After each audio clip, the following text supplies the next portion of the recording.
Hello, today we are going to be talking about pubic lice, also known as crabs, what they call it today.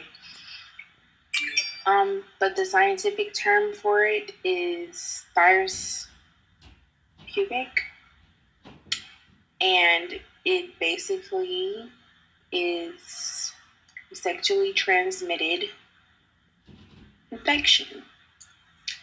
Today's presentation is going to be presented by me, Aaliyah Rice, Kitana Jenkins, and Arnisa James.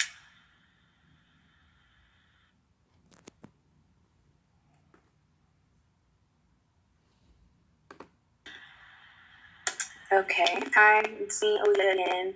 So, to talk more about this pubic lice, I'm going to give you guys a little bit of some background information. So, basically, it's pretty much an infection that a lot of people get every year. I mean, of course, these things spread all the time. That's why you should be doing such precautions, such as, using STD prevental things such as condoms, et cetera, et cetera. But they're basically tiny insects that look like tiny versions of crabs that you do see at the beach. Yes, they actually do pretty much look like crabs. They live on the skin, pretty much. They like to hang on to coarse hairs. They don't jump around, so don't ever think that they can do anything like that, because they definitely cannot. And they basically are able to do things such as reproduce by feeding on your blood. So that's pretty much how they really can reproduce, because they're just feeding off of you. It doesn't have anything to do with how much you wash. You literally can just get it. Anybody can get it if you're close to them. About 3 million people in the United States get it every year. And once again, they're basically just small parasites that attach to the skin and the hair near the genitals.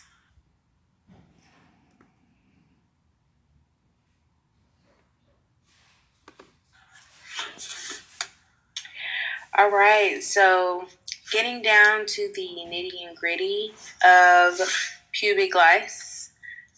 Its kingdom classification is Animalia, so it is definitely a part of the animal kingdom, while its phylum is Arthropoda, which is going to be our invertebrate animals, exoskeleton, and so on.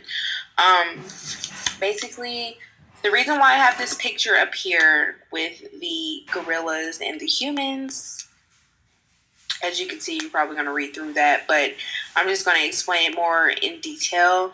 So basically, years and years and years ago, a long time ago, the human parasite actually diverged from the Thyris gorillae, and technically, not even technically, they absolutely do need a host to reproduce, because they feed off of our blood.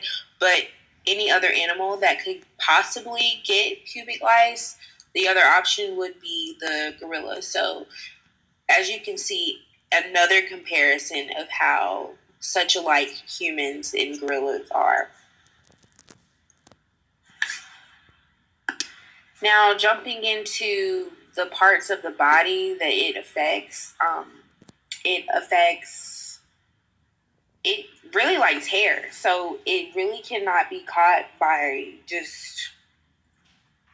it can't jump on you, like I've said previously, but it needs hair. So it likes coarse hair, particularly. So eyelashes, armpit hair, and of course pubic hair. Those are going to be where these crabs live.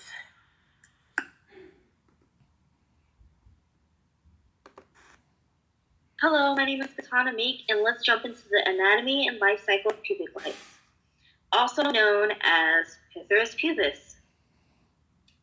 First, the size of an actual crab lice is pretty small. The size is about 1.25 millimeters to 2 millimeters, which is actually pretty small compared to, centimeters on a ruler. Millimeters are smaller than centimeters, like I just said. Also, they are deciduous, meaning that you can tell the females and males apart from each other, because females are usually larger than males when looking for them. When you're looking for them on your pubes, the color of their exoskeleton is tan or even whitish, and they appear pretty crab-like. They also have a really small head and short antennae that stick out, and very, very tight eyes. And then they have 6 forelegs and hooked claws that are thumb-like to grab onto pubic hairs. And usually, like, the second and third foreleg is the hugest compared to the first one. In addition, they also have eggs that look kind of darkish brown when you're looking for them. And they're pretty shiny too, so they're like sheen-like. The pubic lice actually go through a series of different molts, meaning that they go through 3 molts during different stages of development. So you have like a tiny baby crab, and then you get a nymph, and then the third molt will be like the adult louse. See, as you can see from like the picture on the right, there's like a picture of a pubic lice right here, and as you can tell from the picture, it has like a very small head, and it's like very, very ovally shaped and flat.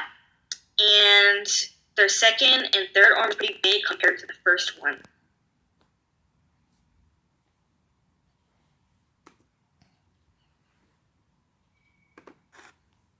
Okay, so now let's talk about the life cycle. Pubic lice are usually transferred through sexual contact or either by dirty shared bath towels, clothing, bedding that was used by an infected person. But usually this type of infection where it's transferred through like bedding and like clothes and bath towels is usually rare. The main transmission of pubic lice is usually through sexual contact. This is the case because the lice can only survive for about like 48 hours before they starve to death because they really need a human host to keep up with their blood meals otherwise. However, the eggs can survive for up to 6 to 7 days and will only hatch when the temperature is right. So it would have to be like human body temperature for it to hatch. So as you can see from the right, there's like a picture of the life cycle right here. A female lice first lays about 30 eggs on a person's genitals for 3 to 4 weeks. Again, after 6 to 7 days, the egg hatches and sucks the person's blood, taking a blood meal. Next, it goes through a series of molts that last about 13 to 17 days. So there on the right here, you can see that it starts with like a mini pubic lice, which is like molt 1, and then molt 2 is like the tiny nymph, meaning like it's like kind of in its like teenage years, if I had to like explain it. And then molt 3 would be like the full-blown adult louse, and that's like the normal name that you would call it. And then afterwards, it mingles with other lice to reproduce, making more nits that they glue to the pubic hairs as someone who's infected. And then afterwards, the louse dies after 3 to 4 weeks, having their young take their place when they hatch, and the cycle just starts all over again.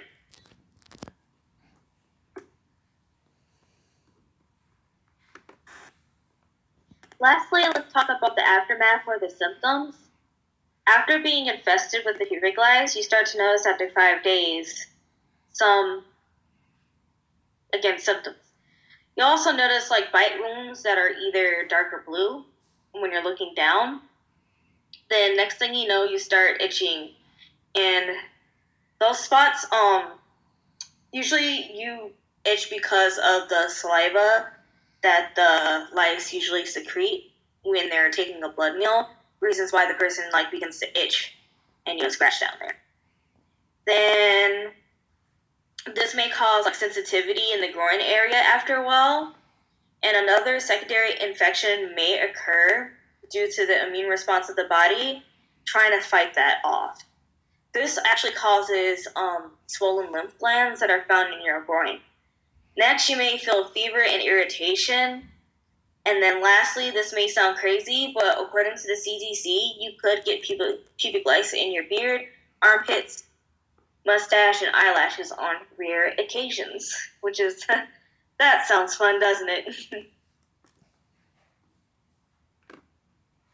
Okay, next we're going to be talking about possible treatments that you could take for the pubic lice. And so we have a couple of options right here. So we have lotions and we also have creams. So right here for lotions, we have malathion, which is 0.5%. And what you do with that is you apply it to your dry pubic hair, and after 12 hours, you should wash it off right after it was applied. Next, we have a thing called permethrin, and you apply it to like damp, wet pubic hair, and then you wash it off after like 10 minutes after applying it. And it's actually safe for a pregnant woman too. So this is like a alternative if you can't use the first one, which was the lotion. Lastly, it's good to have like a follow-up too with a doctor to ensure that treatment was a success to determine if other form of lice skin treatment is possibly needed. Because what if neither of these two worked? Well, that means you're just going to have to go to the doctor to see what options are available for you. Okay, another thing that you could possibly do is also making sure that you disinfect clothing, bedding, and towels in hot water and then dry on high heat. In other words, you probably, wash your clothes and make sure they're dry. But yeah, this is our treatments.